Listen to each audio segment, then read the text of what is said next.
114, take one. My name is Loretta Minjarez Kraft, and I was born and raised in East Los Angeles. I started working at the American Hotel in 1990. I helped with the gallery, managed the hotel, and I also bartended. And I booked bands. It was a fun time. People came here to try to live their dreams. You know, they wanted to make it in music or they wanted to be famous artists, and it was a big family. You know, I met a lot of great people here at that time. It's a beautiful May day, and we're here at the opening of the American Gallery. At first, it was the American Gallery and Al's Bar on the ground floor. We had some really fun group shows, and I got to see a lot of different genres of art. We had this one show, and it was Skip Arnold on a loop getting punched in the stomach, and someone sewing their genitals, and it was really bizarre. So it opened my eyes to a lot of different artists here. The first time I came to the American Hotel, there was a play going on, there was music, and I just loved it as soon as I walked in. I definitely felt at home, like I found my people. Majority of people were artists of some type. A lot of people from out of state would come here and try to make it. I felt like a mom at times, because I would have to scold some. When your rent was late, you would get these notices called 3 days or quit.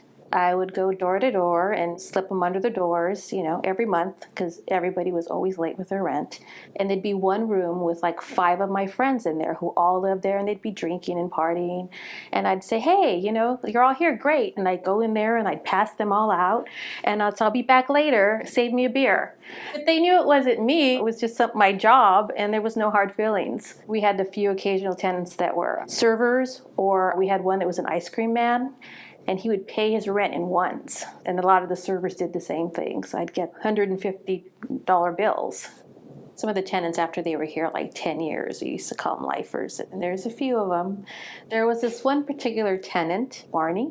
He had lived here before, got married, moved out, and then I guess he got divorced or something happened, and then moved back in. And he was not the oldest, but he had lived here the longest. I did get a lot of complaint letters from different tenants. One tenant had accused the other tenant of relieving himself out the window, which in turn came into the other tenant's room. He was very upset, to say the least. You did have people that had drug problems, definitely. Crack was really big at the time. You saw a lot of people get ruined by that. They'd start dabbling with it, and pretty soon they'd be selling their clothes, their jackets, their motorcycles. It was pretty sad. You definitely had your strange ones, but the majority of people were really good. They had good hearts. Anytime anyone needed anything, the people were here for you. We had our hearts broken together. We met our significant others here. Chris at the time was a PA. One day I was sitting at the bar, and he came in, and he had just worked on a Pixies video, and he was really excited. And we started chatting, and he eventually asked me out, and we ended up getting married. So it was pretty special. There's quite a few of us who met our significant others here.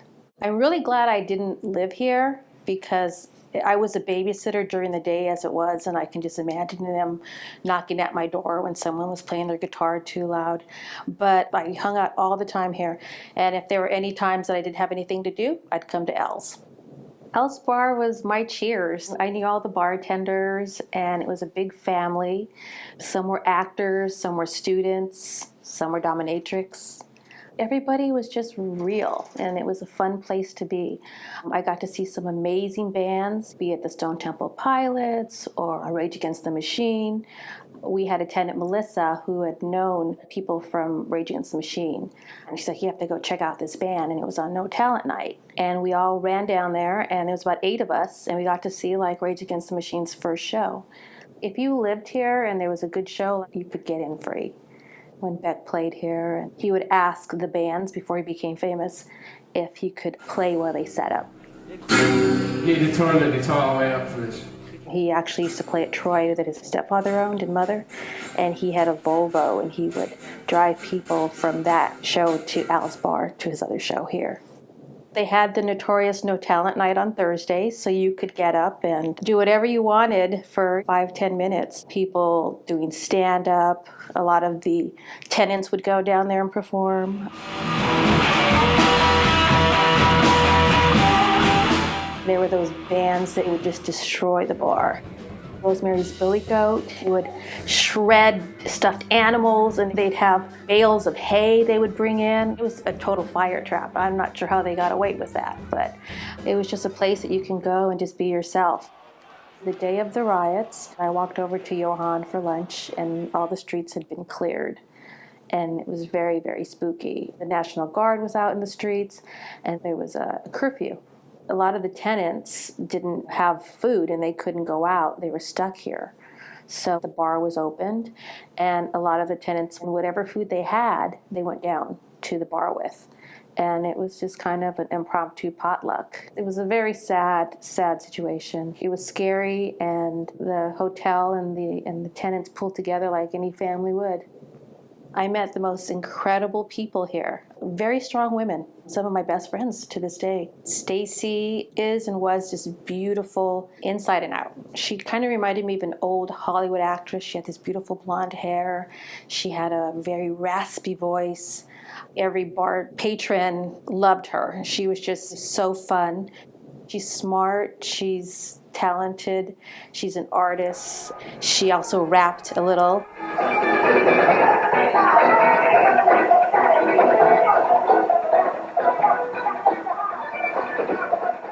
Robertero lived on the 4th floor. He was a tall, kind of hippie-ish kind of guy, and he would take lots of pictures of just life in downtown, a lot of in the bar.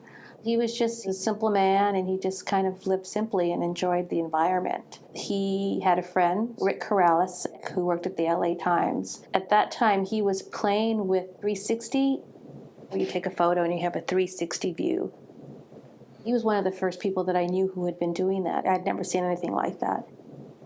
Don Jones was known as like the mayor of downtown. He would come into Al's bar with his bathrobe and any time of the day and hold court. He was an engineer and worked for Amtrak, and he would travel the country, and he was also a collector. He had picked up an old bomb. He found it at some yard sale and started tinkering with it. He noticed that it was ticking. So literally the bomb squad had to come to the American Hotel, clear it all out, and take the bomb away. That was just something that Don did. He was just a funny guy. George Zarvis was in his mid-80s, I believe, when I first met him. He would mop the floors every night, and he'd be waking up the tenants, and they were complaining about him. So Steve Seamer had told George that he couldn't mop because the tenants were complaining. George said he has to mop, he has to get out of the room. He lived in the room with his wife. Steve said that if he didn't stop, that he was going to raise his rent by $100. And George got very upset with that. So he came back with $100 and said, now I can mop the floors. He also would argue a lot with Beatrice Flystrip. He thought that she was a wanton woman. Beatrice had a habit of prancing around naked, and he would yell at her, and he'd chase her into her room. She was a bipolar schizophrenic. She was very fashion forward, I should say, but she frequently wore a tinfoil hat that she'd made by herself. She definitely had some mental issues. It was a shame because she was very artistic. I mean, she could sing, she could draw. One time I was renting a room to a gentleman, and Beatrice walks in and checks her mail and then walks out, and I see the guy's eyes widen, and he's like, is she European? And I said, oh no, she's from Portland. She walked into the office topless. Things like that didn't faze you anymore. Back then, it was a cheap place to live. There wasn't a lot of amenities. It was a very close-knit community. There was art everywhere. This community was just brewing with creativity. You could rent a loft and do your art and live there. That's not how it is anymore unless you have a lot of money. Things have to advance, but artists can't afford to live here anymore. The hotel, the rooms rented for $200 to $400. If you got a double, that was kind of living high. But that's no more. A lot of the old places are gone, which is sad. Al's Bar, it was our little diamond in the rough, and people could really see some great talent. And now that's harder and harder to find these days. We're never going to get it back. I mean, that's the sad part. We don't preserve our history. Cut.